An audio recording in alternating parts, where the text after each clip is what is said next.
반갑습니다. 오늘 6월 15일 염화실 인터넷 방송 본문 시작하겠습니다. 금강경 제21분 비설소설분이라고 하는 분부터 공부할 차례입니다.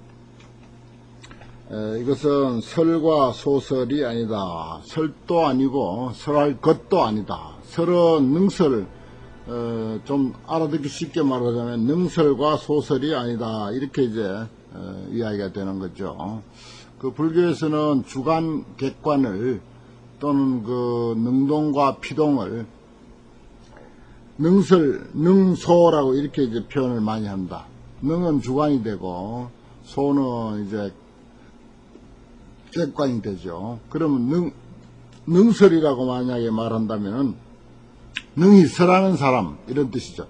그리고 부처님이 설하시는 그 설법을 말하는 것이고, 소설은 설할 것, 설하는 것, 설할 것, 그 설법 그 자체가 되겠죠.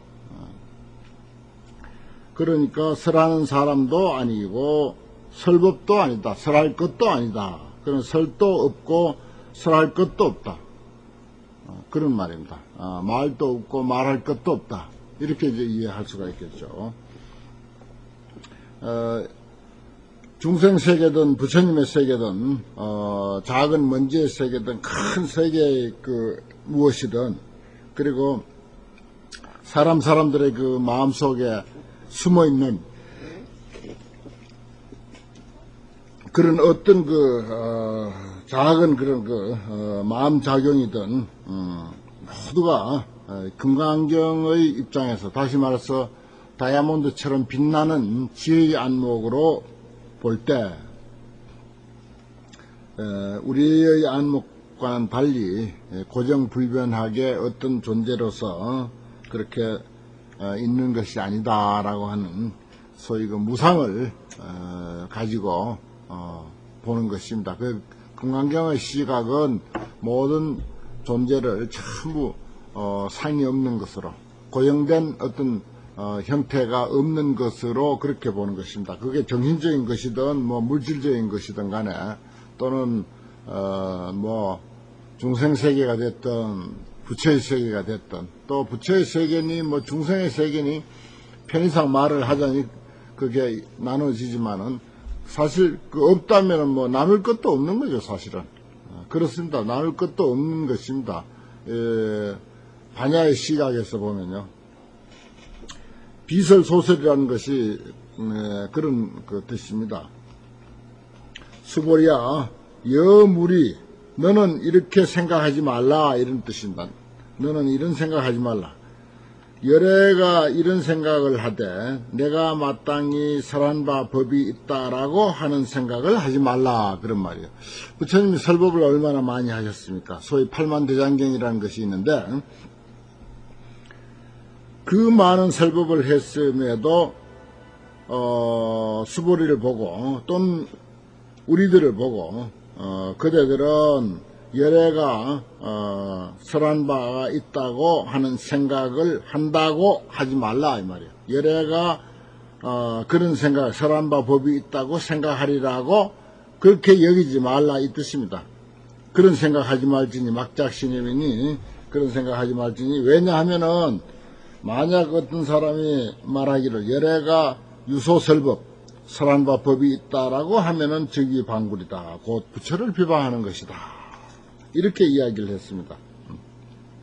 부처를 비방하는 것이고, 불능해야 소설 본이라, 내가 설한 바를, 내가 설한 것에 대해서 전혀 이해하지 못하는 것이다, 그랬습니다. 그래서 부처님의 설법을 우리가 제대로 이해한다면은, 그 부처님이 설법했다, 또 부처님은 스스로 또 설법을 많이 하셨으니까 설법했다고 하는 데 대해서 그런 생각이 있을 것이다, 뭐 그런 것 아예 해서는 안 된다는 것입니다. 설법을 했다고 해도 안 되고, 또 설법했으니까 했으리라는 생각이 있겠지 하는 그런 생각을 또 해서도 안 되고, 부처님까지도 여기에 약견, 재상, 비상이라야 비로소 직견열애라. 상이 없어야 부처님에 대한 관념이 없고 부처님에 대한 어떤 의식도 없어야 비로소 열애가 눈에 들어오기 시작하는데 부처님까지도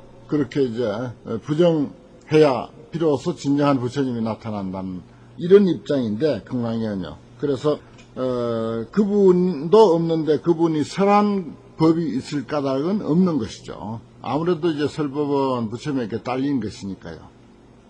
이렇게까지 철저히 자취를 쓸어버립니다. 또 진리의 입장에서 보면요, 그것이 이제 틀림없는 사실이고요. 그러나 이제 우리가 이렇게 이야기가 되면은 보통 그 상식적인 그 불자들의 마음으로는 저 팔만대장경은 도대체 뭔가, 또 부처님의 법이 그렇게 소중한 것이고 법을 부처님처럼 그렇게 위해야 되고 또 경전이 있는 곳은 부처님의 탐묘가 있는 것 같이 여겨야 된다, 이런 말씀도 있었고, 또 법당에다 이제 모셔놓습니다. 경전을 부처님같이 똑같이 위해요. 그리고 불상을 조성을 하면은 이 경전을 그 복장에다가 넣지 않습니까? 경전을 복장에 넣는 것은 부처님이 설법한 사실이 있음으로 해서 비로소 부처님으로서 존경받는다는 것이죠. 그래서 설법한 사실을 상징하는 데 대한 의미로서 경전을 꼭 부처님 복장에 넣습니다. 뭐 어떨 때는 이제 오곡도 넣고요. 그 다음에 귀금속 같은 것도 넣었다가 나중에 이제 불상이 훼손당했을 때 그것을 가지고 다시 이제 불상을 고치기도 하고 새로운 불상을 조성하기도 하는 그런 뜻에서 이제 귀금속도 이제 넣고 그렇죠. 그리고 또 비록 그 나무나 돌로 만들어 놓은 불상이지만은 아주 귀한 값어치가 있도록 한다 하는 그런 뜻에서 또 금은 보화도 넣기도 합니다만은, 그보다 더 중요한 것은 경전을 넣는 것이 제일 중요하고 다른 것은 안 넣어도 좋은데 경전은 넣지 아니하면 안 된다, 그렇게 되어 있습니다. 그것이 이제 그만치 부처님의 설법이 소중한 것이고 설법이 있음으로 해서 비로소 부처님이라고 이렇게 우리가 보기 때문입니다. 그런 소중한 설법임에도 불구하고 설한 바 법이 있다고 생각해서는 안 된다. 나는 그런 생각 한 적도 없다. 그러니 너희들도 그런 생각은 아예 하지 말아라. 만약에 그렇게 설한 바 법이 있다고 하면 그거는 이제 나를 비방하는 것이 된다. 왜 나를 비방해서 지옥에 떨어지느냐. 성인을 비방하면 큰일 나잖아요. 이게 참 금강경 공부하신 분들이 이제 야단 났습니다. 설법을 인정 안 하려니까 그 설법한 것이 너무나도 우리 가슴 속에 많이 와 있고, 또 설법했다고 하려니까 성인을 비방하는 것이 되니 참 보통 일이 아니죠. 이렇게 해서 우리들의 마음속에 그 어떤 소중한 상도 그 어떤 소중한 의식도 지워야 된다는 것입니다. 지웠을 때 비로소 진정한 지혜가 나타나는 거죠. 그런 부처님이다, 부처님의 설법이다 하는 그런 상들이 첩첩이 쌓여 있어서 정말 다이아몬드처럼 빛나는 지혜를, 금강반야를 우리는 누리지 못하는 것입니다. 바로 그 점이 부처님 마음이에요. 그래서 부처님에 대해서나 어제 있었죠. 그 잘생긴 그 모습이나 또 아니면 낱낱이 뜯어 봤을 때 여러 가지 모습, 구족 섹션 또는 구족 재상 30 이상 80종으로 보나 무얼로 보나 그것을 우리가 의식으로 마음속에 담아 두어서는 안 된다. 그런 이야기가 있었고, 여기서도 역시 설법까지도 그렇게 생각해서는 안 된다, 이런 말입니다. 여기에 대한 이론이 새삼스러운 건 아니죠. 늘 금강경에서 우리가 들어왔던 내용입니다. 그리고 그 다음에 이제 수보리야 설법자 무법가설을 심양설법이니라. 그래, 설법이라는 것도 이 중도의 원리에서 벗어나 있는 게 아니다. 바로 중도의 원리로 존재하는 것이기 때문에, 그래서 설법이라고 하는 것은 법가에 설할 것이 없을세 이 이름이 설법이다 이거죠. 이름이 말을 하자니까 설법이죠. 설법이 있다 해도 부처님을 비방하는 것이 되고 부처님의 그 뜻을 잘 이해 못하는 것이 되고 또 없다고 해도 그것도 또한 사실 맞지 않는 거죠. 그 우리가 이렇게 펴놓고 당장에 공부하고 있는 이 금강경은 어쩌란 말이냐. 또 집집마다 경전이 10건 20건씩은 있을 텐데 그건 또 뭐냐는 거죠. 또 팔만대장경을 정말 그 어떤 종교보다도 그 가르침이 뛰어나고 그 성전이 많다고 자랑해서는 그 팔만대장경은 또 뭐냐는 거죠. 그러니까 있다고 설한 바가 있다고 보는 사람도 또는 설한 바가 없다고 보는 사람도 다 한쪽 면만 보는 것이죠. 바로 그 점입니다. 그 설한 바가 있으면서 설한 바가 없고 설한 바가 없는 가운데 또 설한 바가 있고 이렇게 그 긍정과 부정을 공히 수용할 줄 아는 그런 자세, 그것이 이제 바람직한 자세죠. 그 부처님은 아무리 많은 설법을 해도 설했다고 하는 그런 마음이 없습니다. 마치 태양이 그 동쪽에서 떠오를 때 무슨 마음이 있겠습니까? 무심하죠. 그러나 그 태양빛은 세상을 비춰가지고 사람들에게 어마어마한 이익을 줍니다. 부처님의 설법은 그와 같습니다. 부처님에게는 아무런 그런 설법했다는 마음이 있거나 흔적이 있거나 상이 있거나 하질 않다는 것입니다. 그걸 우리가 이해하고 그렇게 설법을 이해하는 것이 부처님의 그 진실을 이해하는 것이 된다. 그런 이야기입니다. 참 이런 것을 우리가 그 열심히 읽고 또 자꾸 쓰고 깊이 사유하고 이렇게 함으로 해서 이런 정말 이 뛰어난 가르침이 참 멋지구나, 정말 훌륭한 가르침이구나 하는 것을 가슴에 깊이 느끼시게 될 것입니다. 그 다음에 이제 그때 해명수보리가 해명수보리 지혜를 생명으로 삼는 수보리라 이렇게 이제 수식을 하고 있습니다. 해명수보리 참 근사하죠. 지혜를 생명으로 삼는다. 수보리가 백불은 하사대 부처님께 고해 말씀하사대 세존이시여 파유 중생이 잘못 어떤 중생이 미래세 문설 시법하고 이 법을 설하는 것을 듣고 설법이 아니라 이 이름이 설법이다. 설법을 했다고 생각한다면 그건 부처를 비방하는 것이다. 이런 말을 듣고 생신심부일까? 신심을 내겠습니까? 그 말에 믿는 마음을 내겠습니까? 이런 말이에요.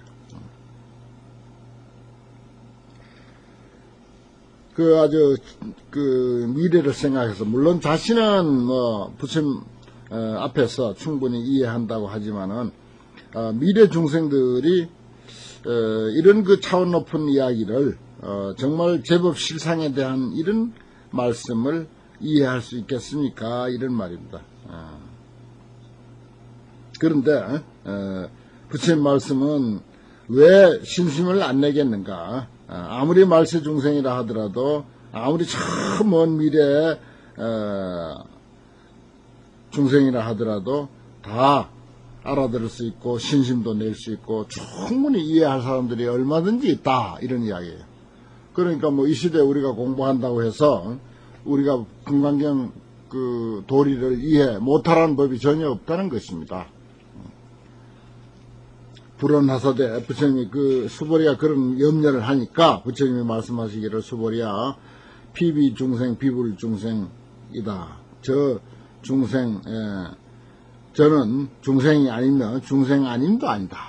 그렇습니다. 중생도 아니며 중생 아님도 아니다. 그러니까 중생이 아니다 하면 부처다 하는 뜻도 되고 또 중생 아님도 아니다 그러면 또 어떤 의미에서 이제 중생이기도 하고 그렇죠. 우리가 때로는 중생이라고 부르지만 때로는 부처님이라고도 부르잖아요. 그래서 그 다음 말이 아이고 수보리야 중생 내가 중생 경계에서 얼마나 중생이라는 말을 많이 하느냐.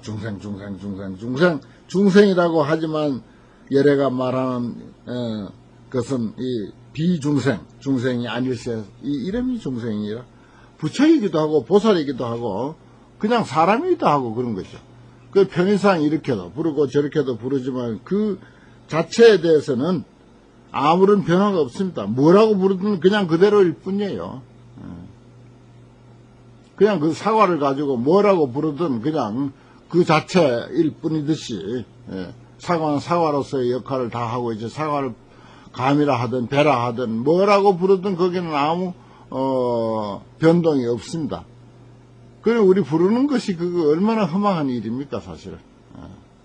그 뭐 어떤 사람을 보고 아 이거 훌륭한 사람이다 해도 그 사람이 꼭 훌륭한 사람일 수도 없는 것이고, 아주 나쁜 놈 세상에 아주 그 제일 나쁜 놈이라고 우리가 그렇게 부른다 한들 그 사람이 그렇다고 꼭 그렇게 나쁜 사람일 수도 없는 것이고, 그 실체는 여여부동한 것입니다. 더구나 사람의 그 본성에 대해서는 이건 뭐 부처라고도 할 수가 있고요.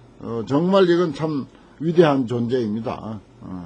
그러나 또 어떻습니까? 일면으로 보면은 또 참으로 눈 뜨고 못 볼 그런 그 부분도 없는 게 아니죠.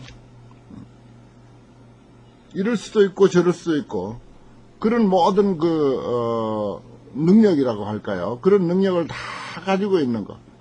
선한 일도 할 수가 있으며 악한 일도 할 수가 있고 중생 노릇도 할 수가 있고 부처 노릇도 할 수가 있는 거. 이것도 일종의 능력이에요. 그런 능력을 다 가지고 있는 것이 또한 사람이기도 합니다.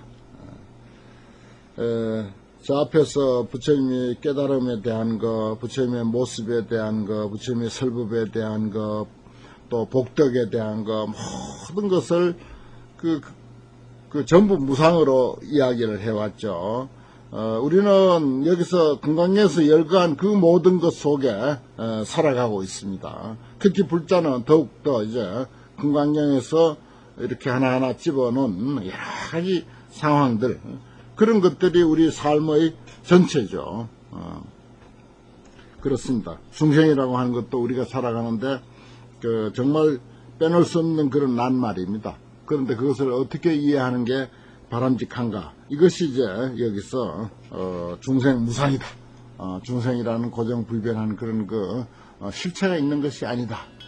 그렇게 이해해야 된다 하는 그런 가르침으로 여기서 그 결론을 짓고 있습니다. 수보리야 중생 하는 것은 열애가 설하되 중생이 아닐세. 이 이름이 중생이라. 이제 자신을 비하하거나 그렇게 해서는 절대 안 되는 거죠. 뭐 인생 14대 교훈 중에서도 자기를 비하하고 하는 것이 제일 아주 그 큰 불행이라고 그리고 큰 착각이라고 그렇게 이제 이야기를 하고 있지 않습니까? 정말 어떤 그 자만심에 넘쳐 있는 것이 차라리 낫습니다. 불교적인 관점에서 보면. 그런데 자기를 비하해 가지고 아주 뭐 형편없는 그런 그 존재다라고 그런 그 열등의식에 떨어져 있는 것을 불교는 제일 꺼리고 있습니다. 제일 경계하고 있죠. 그래서 아상인상 중생상 하는 그 중생의 열등의식이 있거든요. 그런 이야기를 꾸준히 해왔듯이 여기서 부처님 스스로 밝히고 있지 않습니까? 수보리야 중생 하는 것은 열애가 말하기를 중생이 아니야. 이 이름이 중생이야. 편의상 우리가 명칭을 붙이자니 중생이다. 이런 말씀입니다.